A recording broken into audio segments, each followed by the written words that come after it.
You want a war? You're gonna get one. Now get the guns, the drugs, to my generation will take the fall. The states will across the nation, and it's a sex, the gods, the fakes, the frauds, they're messing with me. Come on, come on, come on, let's get it out. Move to the music, play that fucking music. Live through my music, yeah.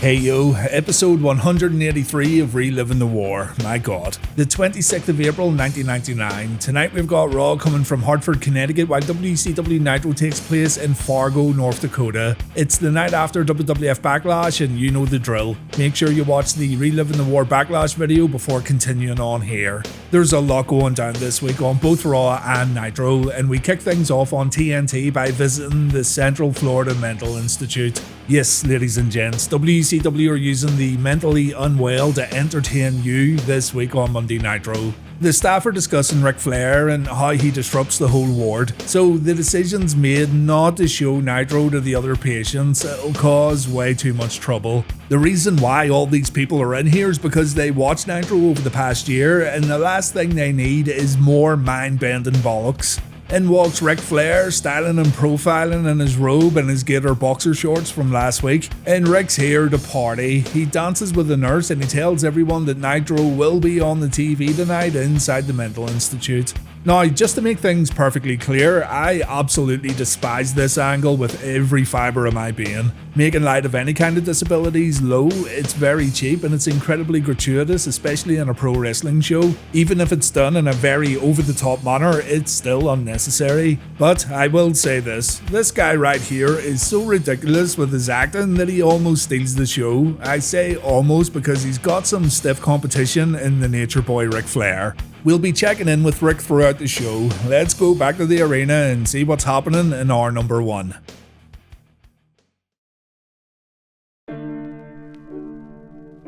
Before Nitro went on the air, a graphic was shown for Ravishing Rick Rude. Rick passed away on April 20th, 1999 at only 40 years old. The cause of death was heart failure. Rick gave Monday Night War fans a moment they'd never forget when he appeared on Raw and Nitro on the same night, but more than that, he was an excellent in-ring performer and showman. The phrase often imitated, never duplicated comes to mind when I think of Ravishing Rick Rude. JJ Dillon informs Charles Robinson that he's in control of Nitro tonight. Robinson is the vice president of WCW, apparently, and that means Lil Nate is calling the shots. What's happening to this company? Robinson gets reassurance that he's above the WCW commissioner. Charles is the top dog tonight. And speaking of the commissioner, Roddy Piper makes his way down to the ring to cut a promo. Piper says Ric Flair's fitting in quite well at his new home. He also says the Hot Rod's in control of Nitro tonight, which completely contradicts what JJ Dillon told Charles Robinson. And Piper wants to make a few announcements before taking himself off. Firstly, Randy Savage has been reinstated. He and Gorgeous George are welcome to attend Nitro tonight. Scott Steiner thinks he's a madman, so Big Papa Pump's going to defend his US title against the Macho Man Randy Savage tonight on Nitro. And before Piper can decide what should be done about DDP, the World Heavyweight Champion makes his way down to the ring. Roddy puts DDP over, saying he came from nothing and now he's on top of the world, but Piper also knows that Page is a fighting champion. Roddy Piper wants to see DDP versus Sting for the World Heavyweight title. Dallas again denies Sting a shot at the gold, so Piper decides to enforce the match and he announces DDP versus Sting's going to happen at the beginning of our number 2 of Monday Nitro. DDP's not impressed, but the fans love it. Is it a desperate move from WCW to put on a World Heavyweight title match just as Raw's about to go live? Absolutely, but it shouldn't surprise you either. Brian Adams took on Konnan in our Nitro opening match, and just when K-Dog was about to make Adams tap out, the NWO interfered. Stevie Ray, Horace Vincent and Scott Norton gave Konnan a beating in the ring, and hey, at least the NWO's on the same page for a change. Not that I nor anyone else cares a single bit. Schiavone tells us that Dean Malenko and Chris Benoit attacked Saturn and Billy Kidman earlier on today. Those boys are receiving medical attention right now, so Raven has to face the Armstrong brothers all on his own. Raven did well to keep the Road Dogg's brothers in check, and it looked like he had it all under control, but a chair shot to the back allowed Steve and Scott to score a pinfall victory. Schiavone called this an upset even though it was a 2-on-1 match. Ric Flair phones Charles Robinson and he orders him to have Roddy Piper arrested. Robinson says he's gonna take care of it, and Rick then chases after a nurse who would become known in WCW as Asia. No relation to China, but you can see what they were trying to do here. Charles Robinson walks down to the ring. He says DDP versus Sting will happen, but he needs to address Piper. And Piper shows up again to remind Charles that Gorgeous George took him out during last week's Nash versus Flair match. Robinson gives Piper a gift from Flair, a slap in the face, and before Piper can retaliate, JJ Dillon walks down to the ring with the boys in blue. Piper gets handcuffed as Charles Robinson goes absolutely insane, and you know what, fair play to him, he's playing the part perfectly. He says Roddy's fired, but he's still going to face some consequences when he meets Flair in the ring at Slamboree. Piper gets taken away while Charles screams that he's in charge and not the Hot Rod. And yeah, gotta say, I'm impressed with Charles Robinson here. Who would have thought Lil Nate had it in him? Absolute insanity to kick off Monday Nitro, and I already feel like I need a rest, but we've got so much more to check out this week, so much more. Don't stop moving, baby, all that booty drive me crazy. Wiggle, wiggle, wiggle, wiggle. Don't stop moving, baby, all that booty drive me crazy. The Rock cuts a promo to open up Raw while WCW presents DDP versus Sting for the World Heavyweight title. The Great One walks down to the ring and he's just about to give Stone Cold credit for his victory last night, but he decides to call Austin a piece of trash instead. Rock says he kicked Stone Cold's ass last night, he still walked out of Backlash the People's Champion, but Rock had a problem at the pay-per-view, and that problem was a, quote, 200-pound piece of stinking steaming monkey crap named Shane McMahon. The Rock told Shane not to interfere last night. Rock had it all under control, but before Rock can say any more, Shane and the new corporation make their way down to the ring. Shane said he handed Rock the WWF Championship on a silver platter, but Rock just had to entertain the millions and millions of fans. He had to go on commentary, he had to grab a camera to play up to the audience. Rock could have been champion, but he's standing here tonight as a loser, and it's Rock who's a piece of steaming, stinking monkey crap. Rock takes off his shades. He says the Brahma Bull's gonna take his sharp horns, turn them sideways, and stick him up the boy wonder's candy ass. Shane says Rock better take his attitude elsewhere if you smell what the boss is cooking. And when Rock threatens to beat Shane up, Triple H gets in a cheap shot, and yeah, there you go, the Rock's turned babyface. Chyna gets involved too, but she ends up getting smacked in the mouth, and so the corporation jump Rocky, and Shane gets a chance to choke the People's Champ out with Boss Man's nightstick. Shane then announces that the Rock's been fired, but when the corporation walk back up the ramp, Rock challenges Shane to a fight tonight on Raw. Shane lets his pride get the better of him, and he agrees to this match, and the fans chant along when Rock asks if they smell what the Rock's cooking. We all knew for a very long time that this was coming. Now it's time to see if Rock can become the company's #1 babyface. Jim Cornette's here tonight in place of Jerry Lawler. Jim Ross wonders what happened to Stephanie last night after Backlash went off the air. And we then cut to Vince McMahon, who tells his stooges he's brought the papers Undertaker asked for. It appears that Vince is about to hand over the company to get his daughter back. Patterson wants Vince to call the cops, but McMahon says he's gonna do what the Undertaker wants. So let's sit back and see how this all plays out.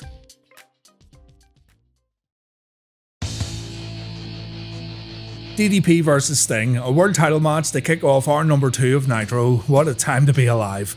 DDP gets knocked out of the ring following a shoulder block. He gets back inside and he trades blows with WCW's Icon as the crowd goes nuts. Sting once again gets the better of the champion. Dallas takes a timeout, and when the match resumes, Dallas gets in a cheap shot after a clean break. Dallas shows more heel tendencies when he pulls Sting by the hair before stepping outside the ropes. The Stinger follows the champ out. DDP gets rocked a few times before getting sent back inside the ropes for 2 consecutive clotheslines. And there it is, the Stinger splash. Sting immediately goes for the deathlock, but Page makes it to the ropes. The champ goes back to the outside where he wastes more time shouting at fans and spitting water all over the place. Things then get a bit scrappy as Dallas tries to apply a hammerlock, and when DDP goes for the diamond cutter, he's sent straight back to the outside. Page has had enough. It looks like he's no match for Sting tonight, so he walks back up the aisle, and as always, the challenger stops the champion in his tracks. Page gets destroyed right here, with Sting utilising the guardrails and exposed floor to his advantage. DDP doesn't get in any offense as the two head back to the ring. He gets desperate and he hits a low blow before dropping Sting on the top turnbuckle though, and Dallas is full of confidence after hitting Sting with a back suplex. That confidence gets wiped out with a hard shoulder block from the challenger. This gets followed up with an inadvertent headbutt to the dick. Page replies with the only thing you can really do in this situation. He assaults Sting's chin, and this weakens Sting so much that DDP is able to hit a swinging neck breaker and a few elbows to the midsection. The champ's looking a lot better as he delivers a few right hands. He tries to use the ring post to do more damage, but this backfires and Page gets sent into the guardrail. When he gets back inside the ring, Sting delivers a few inverted atomic drops, and Sting takes to the skies with a big splash to DDP. Say what you want about this match getting put on so early, but this has been pretty good so far. Page gets the advantage on the outside, but back in the ring it turns into a standard back and forth affair, with DDP getting his head rocked on the turnbuckles and Sting falling victim to a sit down powerbomb. Sting comes back with a piledriver that looked a little sketchy to be honest, but DDP kicks out of the follow-up cover. They try this spot again with a few reversals thrown in for good measure, but again it's DDP who takes a piledriver, and the crowd can't believe it when DDP kicks out. Page gets sturdy, he hits a low blow, he then goes for a diamond cutter, but Sting walks out of the corner and Page takes a scorpion death drop. 1, 2, 3, holy shit, Sting wins the World Championship on Monday Nitro. This was this was unexpected for sure. You're kinda waiting for Charles Robinson to run down and reverse the decision or something, but no. Instead, Ric Flair calls Charles and he tells him to book Sting versus Goldberg for Slamboree. I can't imagine Kevin Nash being too happy about that. So Sting beats DDP clean on Nitro, and we have a new world champion in WCW. The match was great, one of the best Nitro matches ever in my opinion. It's just really surprising to see the belt change hands in the middle of the show.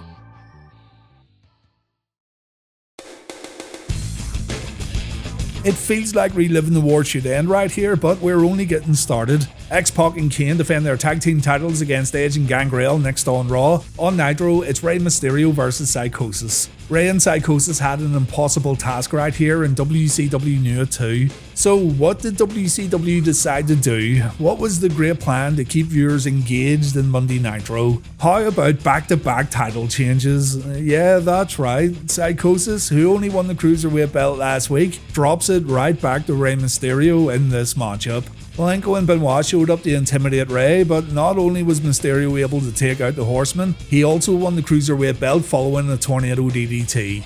After the match, the Horsemen attacked Rey, and remember, they also took out Kidman before Nitro went on the air, so Mysterio had no backup. WCW are trying everything and anything to beat Raw tonight. It feels incredibly desperate to do this much hot-shotting the moment Raw goes live on the USA Network. I don't want to spoil anything here for viewers who have no idea what happens later on, but trust me, it gets even worse than this.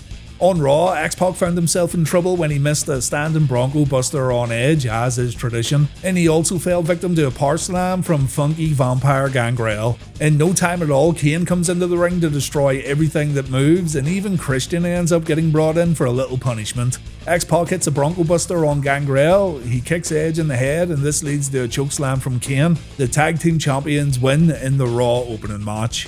JR says X-Pac and Kane are going to defend the tag team titles against the New Age Outlaws this Thursday on broadcast television. The pilot episode of SmackDown happens this week, folks, and I've already covered it on the channel. There's no point in doing it again. I will briefly go over some results next week though, where necessary. After the match, the Brood show they have massive balls by giving Kane a bloodbath. This makes Kane freak out and he chokeslams his own tag team partner, but we'll come back to Kane and X-Pac a little later on. The Undetaker gives Vince McMahon a call. He says Vince knows what he's got and Vince knows what he wants. McMahon says he's brought what the Undertaker demanded. The dead man now has a controlling interest in the company, and Vince wants Stephanie back right now. The Undertaker tells Vince to bring the documents to some random hotel and then he'll get his precious daughter back. But if Vince slips up, well, Stephanie's gonna be in deep doo-doo. Even worse, the Undertaker wants Steve Austin to deliver those documents. Vince knows Austin will never agree to this, but the Phenom says that's a Vince McMahon problem. Hope you like promos. Stone Cold Steve Austin on Raw, Big Sexy Kevin Nash on Nitro. As expected, Big Kev isn't happy about the Slamboree main event getting changed. He heard from one of Charles Robinson's little stooges that Goldberg's now getting a title opportunity, and I find it funny that Charles already has stooges after being in his role for just over an hour. Nash thinks people have forgotten that he was next in line for a title shot. Big Sexy sure hasn't forgotten. So seeing as there's a bit of a mix-up in regards to the world title picture, Nash proposes another title match for tonight's main event. He wants a 4-way dance, a way to settle this once and for all. Nash versus Goldberg versus DDP versus Sting. Big Kev has his gear in the back, all the other guys have to do is agree to the match. Ric Flair phones Charles Robinson and he says he loves the idea. Charles should do what he can to get that match booked. And after the phone call, Flair shows Asia a few of his sick wrestling moves. I swear to God, I don't even know what I'm watching anymore. On Raw, Steve Austin isn't sure what The Rock was talking about earlier on. As far as Austin sees it, The Rock got his ass kicked last night at Backlash and Austin was able to reclaim his precious smoking skull belt. Before Stone Cold can continue on, Vince McMahon shows up and he has a favour to ask Austin. We know where this is going. Vince says this is deeply personal. He understands that he and Austin will never be on the same page and they don't like each other, but the Undertaker has his daughter and Vince needs Austin's help to get her back. Stone Cold says he's got 99 problems and Stephanie ain't one. Hit me. He tells Vince to hit the bricks because Stone Cold has absolutely no reason to help this bastard out. Vince must have a very short memory. He tried to make Austin's life a living hell over the past 15 months and he done a great job of it too. Austin wants Vince to confirm that he needs Stone Cold. Vince says yes. So Austin says he needs Vince to kiss his ass and that's the bottom line. Austin has no desire to help his boss, even with this very personal matter, so McMahon's going to have to give The Undertaker those documents himself. He knows this isn't what The Undertaker wants, so it looks like Stephanie McMahon's in a lot of trouble. Surprise me, WCW, blow my socks off with what you have planned next. Ah yes, Erik Watts versus Bam Bam Bigelow, that's just absolutely fantastic. On Raw, it's D'Lo versus Val Venis. The absolute state of this Hurricane Rana from Watts. Look at it, let's say it again. I could do better, you could do better, your pet fish could do better. Watts gets turned inside out with a clothesline, he then falls victim to Bigelow's diving headbutt. Erik gets some greetings from Asbury Park and Bam Bam wins via pinfall after 1 minute and 11 seconds of action. Erik Watts just came to Nitro to pull off that Hurricane Rana. Congratulations, absolutely sublime work. On Raw, the D'Lo vs Venis match was a standard back and forth affair, nothing really to talk about in terms of action in the ring. And just on that note, we're now well in the era where storylines and promos take centre stage. Reliving the War won't be focusing on in-depth move-for-move commentary like it once did, but proper match analysis will be given for the bigger showdowns that happen every week, plus the pay-per-view coverage is going to remain the exact same. Weekly Raw and Nitro shows now focus way more on angles and promos, so this weekly show has no choice but to change accordingly. D'Lo hits a big superplex, but Venis turns it around and it looks like Val's about to score a win. Nicole Bass walks down the ring and clearly Big Nicole wants some of the big Val Boski. She probably has no idea about Val's previous escapades with women in the WWF, but in saying that, Nicole could probably beat the crap out of Val if she wanted to. The distraction allows D'Lo to hit this great looking sky high and Venis gets pinned. After the match, Ivory tries to attack Nicole, but that doesn't work out too well. Venis runs away while looking genuinely terrified at what he just witnessed. Nicole looks pretty determined though, and Val better sleep with one eye open tonight. Next up on Raw, it's Billy Gunn versus Triple H, while over on Nitro we get a Sting promo and a Booker T versus Meng match. Mean Gene wants to know what Sting thinks about this challenge Kevin Nash laid out earlier on, and Sting repeats what he said last week. He's back in black. The new world champ understands that Kev wants a match tonight, so there's no whining going on in the back. So Sting says yes, he agrees to put the world title on the line tonight in the main event. The 4-way match is on, and there's no way Sting was going to say no to this title defense. Gonna look pretty stupid if you drop that belt later on though, eh Stinger? Booker T versus Meng takes place next on Nitro, the TV title is on the line, and don't worry, the belt does not change hands. Amidst all this chaos in WCW, all this panic that emanates from our TV screens, we can always rely on Booker T to just come out here and put on a wrestling match. Thing is, Booker's caught up in this whole business with his brother in the NWO since, I don't know, the day Stevie Ray decided to join the NWO, and once again Stevie Ray interfered in this match to give Booker the victory. The referee takes a bump just before Booker delivers the Harlem sidekick. The ref's out cold, and as Booker tries to revive him, the Menger applies the Tongan death grip. Stevie Ray then shows up, he whacks Meng with his slapjack unbeknownst to Booker, and the TV champ wins the match via pinfall. It gets a bit more interesting when Rick Steiner runs down to attack Stevie Ray and Booker T pulls Rick away from his brother. Clearly Booker wants to help a family member out, but maybe Rick doesn't see it that way, who knows, but at least it's something different in this never-ending storyline. Before the Raw match, Billy Gunn made an interesting comment. He says Mr. Ass doesn't fail and it's up to him to teach Triple H a lesson correctly. Road Dogg's a bit taken back by Billy's words here, so it looks like DX is going to end up even more fractured in the very near future. Billy also debuts his new entrance theme here, the masterpiece that is Ass Man, and this will forever be one of the greatest entrance songs of all time. I'm an ass man. Triple H, meanwhile, is slowly transforming into the cerebral assassin. You can see it more and more with each passing week. The two take turns beating the hell out of each other in the corner before Hunter performs a takeover and Billy lands on his knee. Hunter then focuses on what looks like the re-injured body part with ring post shots followed by a chop block. And for the whole middle portion of the match, it's nothing but Hunter staying on Billy's knee. Cornette says this is just like last night when Hunter remained laser focused on X-Pac's neck. It would appear that picking a specific body part to wear down might be Hunter's new game plan moving forward. And he is having some great success here as he delivers a figure 4 after nailing Billy with a facebreaker knee smash. Earl Hebner and Triple H argue when the referee notices Hunter trying to cheat. This gives Billy a break and he does remember to sell the knee after delivering a power slam. The match then goes to the outside where Chyna's able to ram Billy into the ring post, and this prompts Road Dogg Jesse James to run out to help his partner. Chyna stops Road Dogg from getting near the ring. Triple H wins the match after hitting a pedigree. So just like X-Pac last night, Billy Gunn has failed to take out Mr. Hunter Hearst Helmsley. These DX boys are looking a bit shit right about now. Speaking of X-Pac, Kid's walking about backstage looking for Kane. He wants answers as to why his partner attacked him earlier on. And over in the corporate dressing room, Shane McMahon's getting Test and Bossman ready for their tag team match that's coming up next. Shane whispers something in the Bossman's ear just as Test walks out of frame, so let's see what these no good stinking hyenas are up to next on Raw.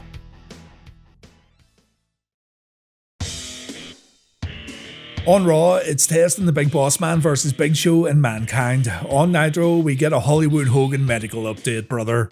The fabled Dr. Andrews of Birmingham, Alabama basically tells us that Hogan's knee's completely wrecked. A tear on the outside knee cartilage meant Wood from the Hood needed surgery ASAP, and Dr. Andrews is surprised that Hogan was able to wrestle for as long as he did with this injury. Hogan tells Bischoff that this is a mistake, DDP needs taught a lesson, and Hollywood should really be taking care of Dallas before taking care of his knee. But Bischoff tells Hogan the page will always be in WCW and Kevin Nash is going to make sure DDP gets what's coming to him. Hollywood shouldn't risk his career when his knee could get fixed up right now. He'll be out for a while, but he will come back better than ever. And Hogan says, and I quote, "This almost works for me, brother." Hulk really wants to get his hands on Dallas, but he accepts his fate and he goes to get his surgery. We then see Hogan getting his ass wheeled into the operating room, and look, NWO for life, brother, my god. He says once again that he's coming for Paige before going under the knife, and then we hear from physical therapist Kevin Wilk.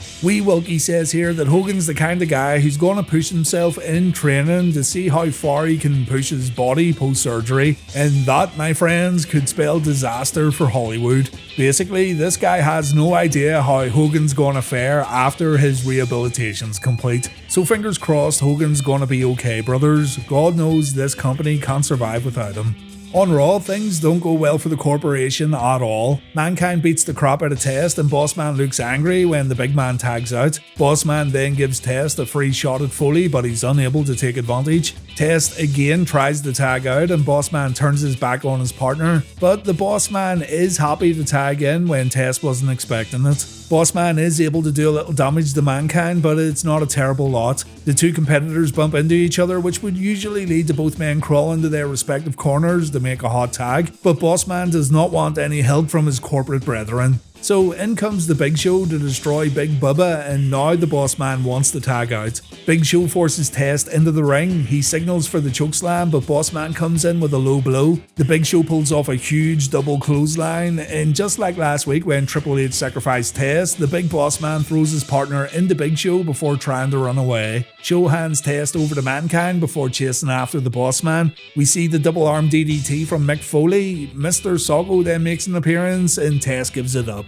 The Corporation lose on Raw's War, and they argue after the match. Test throws the first punch, and boss man repels his partner by hitting him on the back with his nightstick. It definitely feels like the Corporation's coming to an end right now, or we're looking at another evolution of the stable. So you might want to check out that SmackDown pilot video I put together a while back to see where this all goes. Mr. McMahon's pacing around while waiting for the Undertaker backstage. Steve Austin sees Vince on a monitor, but it looks like Austin's in no rush to help his boss. We then cut over to Hardcore Holly beating up Al Snow. These two had a fun hardcore match at Backlash last night, but clearly the score hasn't been settled. Holly steals Head, and he tells Snow he'll get Head back once he gets a rematch for his hardcore belt. We see inside the home of Beaver Cleavage next. Headbanger Marsh plays the role of young Beaver, and he's complaining about his dry cereal. His mum wonders if he wants some of mother's milk, and that's how it ends. World champion material right here, folks. Unreal. Speaking of world champion material, Ric Flair tells Charles Robinson to make tonight's Nitro main event a no DQ match, and while he's at it, Charles should also book Rick Steiner versus Booker T for Slamboree. Rick's little buddy, who Flair named Triple A, definitely liked these ideas. Rick hangs up the phone, he goes back to Nation with his new friends, and for reasons completely unknown, Scott Hall walks in the frame and he throws his toothpick at Flair. I think the writers were taking acid when they wrote this show, I really do. But we've got a guy who was legitimately high on LSD over on Raw later on, and no, I'm not joking. Next we have Double J versus the Godfather on Raw, plus Bradshaw versus Ken Shamrock. On Nitro, Horace versus Brian Knobbs versus Hardcore Hack versus Mikey Whipwreck. Are you actually kidding me right now?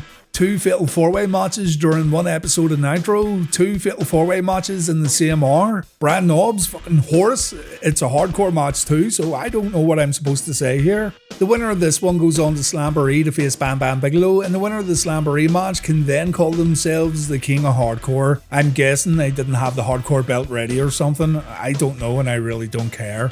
Everyone used kendo sticks against Hack early on, and Brad Knobbs then used a ladder to take everyone out. It's amusing to me that Brad Knobbs can just walk into Nitro and get positioned as this god of hardcore wrestling. After a commercial break, we get the most amusing thing about this entire fiasco, and that's a surge container getting used as a weapon. I know, the bar's incredibly low here, and I'm ashamed to say the surge container was the most entertaining thing about this match. Whipwreck and Horace got to do some actual wrestling during this one, so that's a bonus. Meanwhile, Hack and Knobbs fumbled around on the outside doing whatever they could to hurt each other. Hack also wrecked himself when trying to put Horace through a table, but he made up for it with a front flip off the top of the ladder and onto young Mikey. Brad Knobbs wins the match after dropping the ladder on Whipwreck, so it's Brad Knobbs versus Bam Bam Bigelow at Slamboree in 2 weeks' time. Knobbs says, "The gates of Nastyville have been opened, so be prepared for a nasty sensation." What a complete tit. Speaking of tits, the Godfather's here with his Creatures of the Night, but Double J doesn't want a hoe, he wants the IC title. This was originally a non-title match, but Jarrett wanted to see if Godfather had the plums to put the belt on the line. The Godfather said yes, but there's going to be a stipulation. If Godfather wins, Deborah becomes one of his employees. I'm going to start calling her Deborah the Stipulation from now on. If I win, Deborah gets her bops out. If I win, Deborah becomes a hoe. If I win, Deborah has to clean my room for 30 days. She is now Deborah the Stipulation, and her mere presence makes all the difference in winning or losing. Double J takes a few clotheslines and he answers with a single arm DDT. Godfather then takes a leapfrog body guillotine before Jarrett struts around the ring. And just when Godfather falls victim to a Double J dropkick, Val Venis walks down to get a closer look at the stipulation. This distracts Jeff, but Double J needn't worry, because Nicole Bass is here to get a closer look at Mr. Venis. All this pervin leads to the Godfather beating Double J with a roll-up, and that means Deborah's now officially a hoe. But Owen Hart comes out and the King of Hearts takes Deborah away from the ring. This is going to lead to a scheduled match between Godfather and Owen Hart at the next WWF pay-per-view, but I'll talk a bit more about Over the Edge next week. The Shamrock vs Bradshaw match doesn't happen. Shamrock makes his way down to the ring, but he gets jumped by Farouk. The Acolytes do a number on Kenny Boy, and just as Cornette was saying, Shamrock has no friends. Test ends up running down to the ring to lend Kenny a hand. I think the WWF were expecting a pop here, but the audience remains silent as Test and Shamrock fight the Acolytes off. So Ken takes control and he starts wrecking furniture around the ringside area just to elicit a response. It doesn't work, by the way. Shamrock and Test, the new mega powers of WWF, the most unstoppable force yeah, okay, no. And here's a question, how would you like some meat? Terry Runnels and Jackie introduced the WWF's newest superstar. He says this meat isn't done until you ladies are satisfied, and I can definitely predict a bright future for this up-and-coming jobber.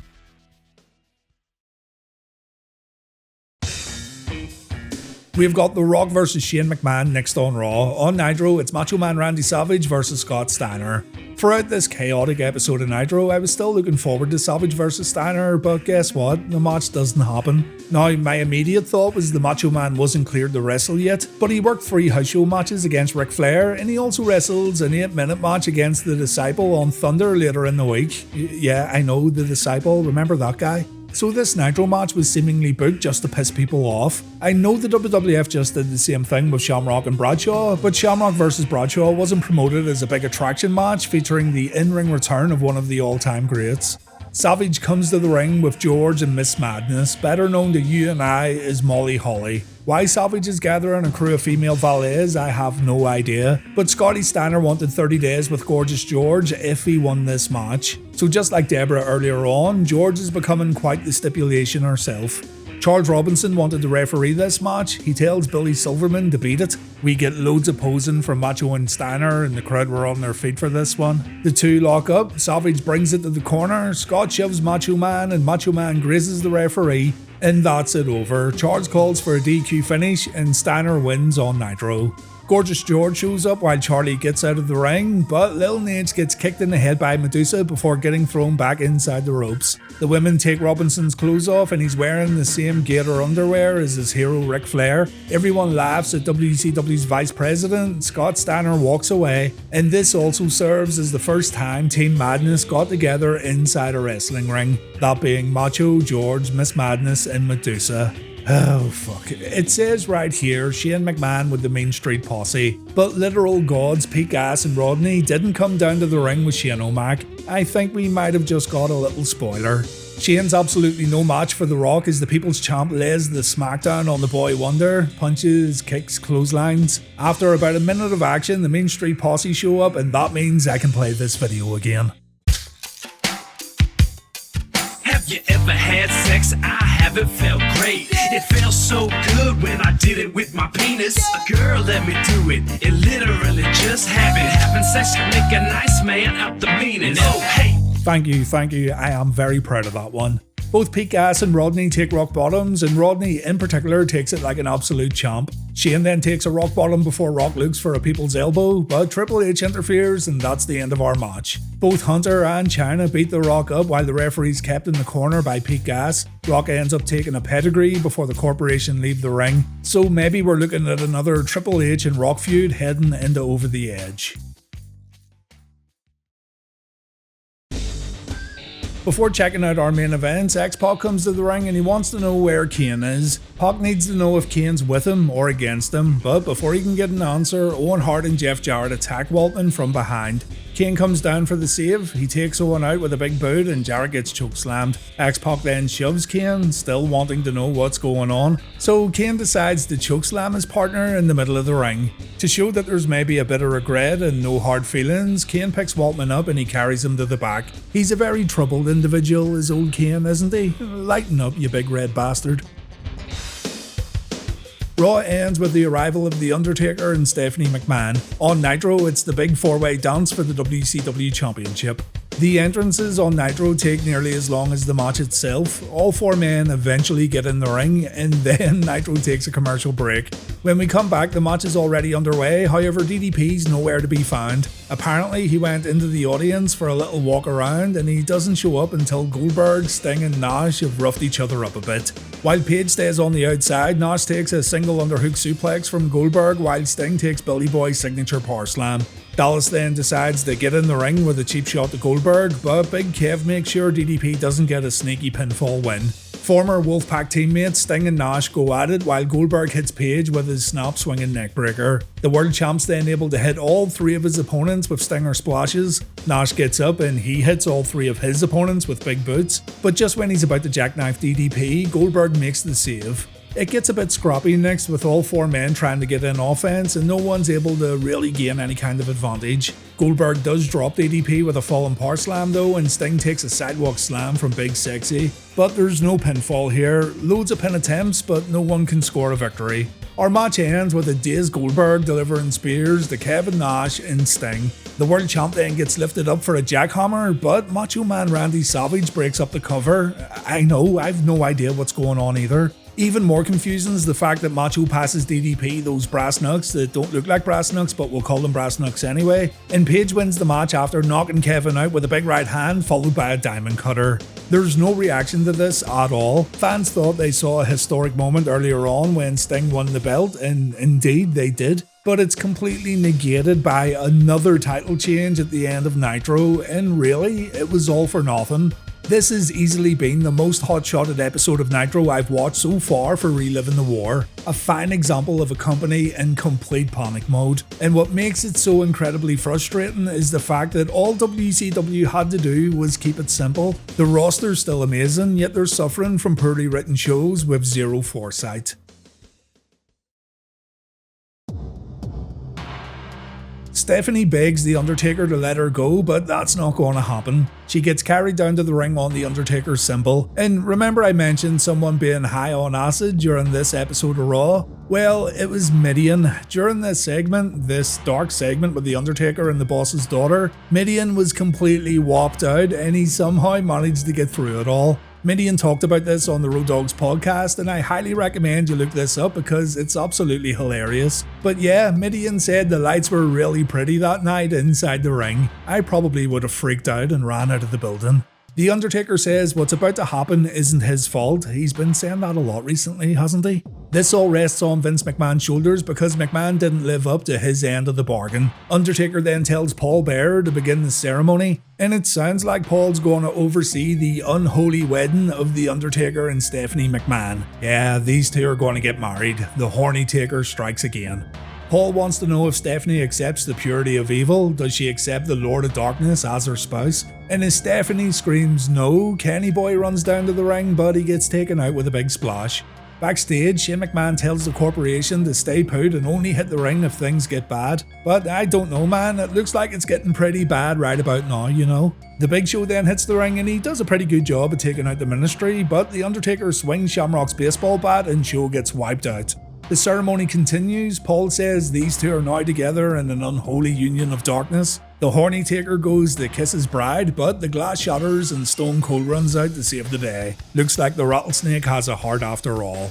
Poor Midian's tripping balls as he takes a Stone Cold Stunner, and look at this man. This is a man who has no idea where he is. Austin uses a steel chair to take out other Ministry members while The Undertaker escapes. Midian takes a chair shot too and he gets tossed out of the ring. And Austin then unties Stephanie McMahon from The Undertaker's symbol. Stephanie gives her knight in shining armour a big hug, and when Vince hugs Stephanie, he can be seen saying thank you to Stone Cold. And Raw fades out as Steve Austin looks on at the reunited McMahons. Has Austin gone soft? Did he do this to help Vince or just because it was the right thing to do? Tune in next week to find out.